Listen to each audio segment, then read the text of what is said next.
Dan Parlamo di dalam kajian Buya beberapa waktu yang lalu bermakrifat setelah wafat. Mohon penjelasan Buya.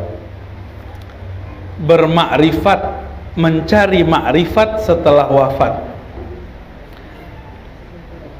Bapak Ibu yang dimuliakan Allah, orang kalau mati, yang mati mana mati? Ayat yang dihafalkan bahkan oleh kawan kita nandak sembayang, kullu nafsin za'iqatul maut, di ceramahnya Pak. Ya. Tak, tu ada ayat tu tak. Ya. Kullu nafsin za'iqatul maut. Apa artinya? Setiap nafs, setiap jiwa yang bernyawa, kira-kira gitu kalau bahasa awak. Za'iqah yazuq, zauq, akan merasakan mati. Jadi yang mati itu kullu nafsin, nafs. Diri kita tu ada namanya tubuh lahir, bernama badan. Ada diri kita dan bernama nafs, jiwa. Itulah nyawa, itulah sukma. Ada diri lain, ada diri lain yang langsung Allah tiupkan. Nah, kamilah sering menyebutkan ya, itu ada di surah Al-A'raf ya, ada di Al-Anbiya, yang paling jaleh di surat Shad ayat 71-72. Tatkala kami menyempurnakan tubuh fisiknya manusia, maka kami tiupkan ruh. Maka di ayat itu disebutkan yang dicipta itu sisi manusia, jiwa, sedangkan ruh disebutkan ditiupkan. Bahasanya bukan dicipta. Ketika seseorang mati, yang mati mah badan fisik mati. Yo. Yang merasakan badan itu atau jiwa? Jiwa. Ayatnya tadi kullu nafsin za'iqatul maut. Ada nggak kalimat di situ kullu ruhin za'iqatul maut? Setiap ruh merasakan mati, ada nggak ayatnya? Tidak ada. Jadi yang mati apa? Jiwa. Tanah sumbernya badan. Maka ketika orang meninggal, tubuh kembali kepada tanah, ya nak? Iya, kembali ke tanah. Pulang kampung namanya. Jiwa bertanggung jawab kepada Allah. Kalau inyo elok dapat nikmat, kalau inyo buruk, inyo akan mendapatkan siksaan. Dan ketiga kama tu ruh kita kama. Kalau tanah pulang, kalau tubuh pulang ke tanah, ruh pulang kama.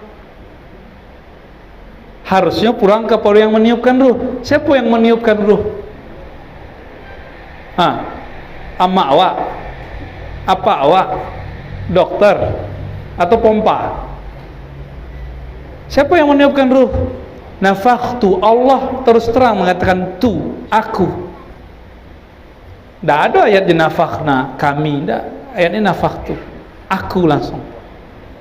Aku tiupkan ruh. Maka ruh itu mencari jalan untuk pulang kepada Allah. Jalan pulang kepada Allah itu disebut ma'rifatullah. Kalau alun sempurna ketika hidup, maka nyo akan mencari setelah kematian di alam barzah. Maka jangan dikira orang di dalam alam barzah itu diam-diam. Orang mati selesai masalah, selesai di tubuh, penyakit di badannya selesai. Tapi kalau ingin pulang, innalillahi wa inna ilaihi rajiun, kan sembarang baca saja Pak. Innalillahi, kita milik Allah, akan kembali, ilaihi rajiun, tidak sembarang. Emang orang baru mati langsung kembali? Tidak. Ingin mencari ilmu yang bisa membuat diterima di sisi Allah. Itulah bermakrifat setelah mati. Maka ada orang yang ketika dihidup di dunia soleh, La nikmat secara nafsiah di dalam kubur, tapi ruhnya terseso. Bukan tersiksa, disiksa, enggak. Nikmatnya ruh cuma satu, kembali pulang. Kita kalau di perjalanan kan yuk kelelahan.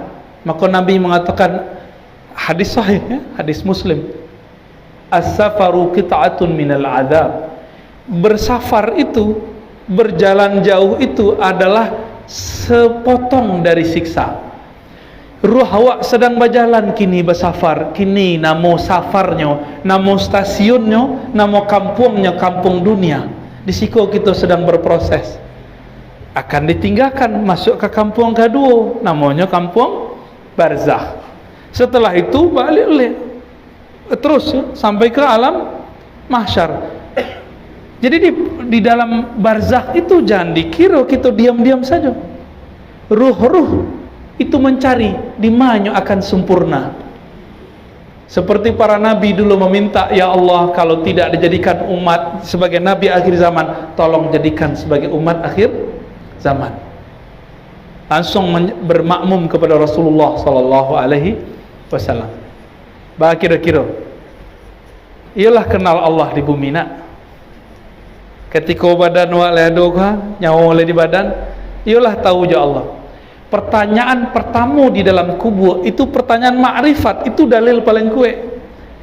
Tidak ditanya lah barakali engkau pergi haji, lah barakali engkau khatam Quran, ya oleh sembahyang tarawih 20 rakaat atau 11 rakaat, ya oleh jingkrang celana, ya oleh berjanggui angku. Tidak. Nah itu pertanyaan. Tarikat angku Naqsyabandi Saman oleh zikir 70.000 angku. Tidak. Pertanyaannya apa? Man Rabbuk. Pakai man di hadis tu. Semua riwayat menyebutkan man, tidak ada pakai ma. Kecuali ahli bahasa mempersoalkan riwayat itu. Man, siapa? Rabb engkau, Tuhan engkau.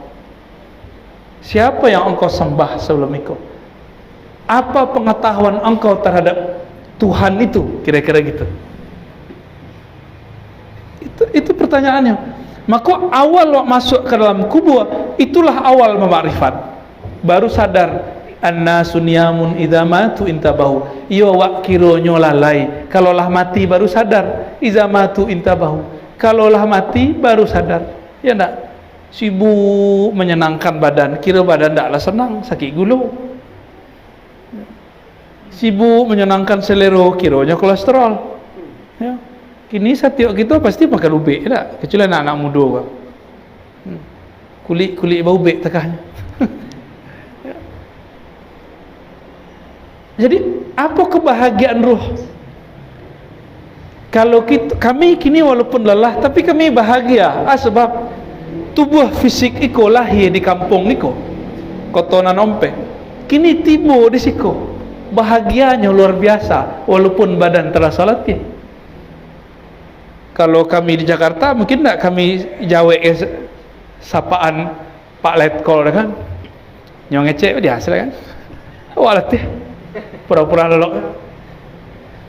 Tapi di hati girang badan pulang ke kampung, maka bajawe juga, ada energi juga pada lelok baru sejam. Malam tadi itu lelok sejam, lelok jam 3, jago jam 4, tak bisa jago apa boleh. Tapi mata kemudian agak perih. Tapi ada perasaan bahagia. Kiranya perasaan bahagia itu mengalahkan kelelahan. Maka sering-seringlah bahagia. Nah, padahal kami pulang dari kubur, pulang dari sebuah orang. Kiranya orang yang acuk ke kubur itu lebih bahagia kolbunya daripada orang yang sering ke mall. Cobalah Pak. Orang awak kan sampilik kenal ziarah. Sekali setahun baru rambah kubur. Kiranya ketika merambah kubur, ialah tinggi-tinggi. Yawana kurang. Orang awak tu kurang mengingat kematian. Yawana kurang serius. Kecek orang sebagian dari surau je lah ziarah. Itu ziarah hal tu. Ziarah tu artinya visitasi. Awak berpindah tempat dari siko ke tempat itu namanya ziarah namanya. Kalau dari siko aja lo ziarah, tinggi nah kaji yang kumah. ajal lawak cek. Kok lah bisa memecah badan, ya Pak? Bentuk Uwais Al-Qarni. Inyo di Yaman, Najd bagian utara, bagian selatan yang dekat ke Yaman. Taragak pay umrah pay haji, tapi ibunya macam, oi nak amak lah gai, kalau angku pay bahaji amak je sia. Kecek beliau, tak jadi yang pay haji dah mak. Di antaranya lah bekalnya ke tetangganya yang bermimpi pay haji, tapi tidak bisa berangkatlah orang tu. Tiba di Mekah pas tawaf, aduh Uwais Al-Qarni lah duluan buat tawaf, merindangnya macam dia. Dikejar tambah hilang. Pas padang Arafah bersobok lah balik, kelihatan lah balik nyo sedang wukuf, tapi ketika didekati kok nyo menjauh. Kira terjadi pula di guru kita, gurunya Buya Kasril, guru Ombojo ketika Ombo Ketek, Maulana Muhammad Nuruddin Angkunun kecek orang. Angkunun Surau Suluk di Kota Tengah. Jadi angko sunun ada angkunun, dua tu lain tu. Ya, tapi kajinya sama.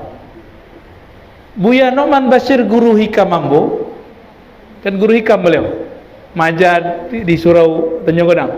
Ya, lai kini ndak ada lai. Ndak ada lai. Labih tu. Labih negara dia. Ndak ada orang ngaji hikam dari kumpuh lai. Tu Buya Noman terakhir ngaji. Ambo ngaji situ. Di beliau di kampung Tanjung Godang. Buya Noman Bashir dulu pamit pergi haji ke Buya Syekh Muhammad Nuruddin ke Tengah, ke Tanah Lampek. Sedang tawaf, sedang wukuf, maliek Syekh Muhammad Nuruddin. Itu namanya bisa memecah nur. Kalau lah sampai kaji itu doa. Tidak baziarah dari mihrab. Ya, kok olai? Kok enggak? Aku masalahnya kan kok enggak?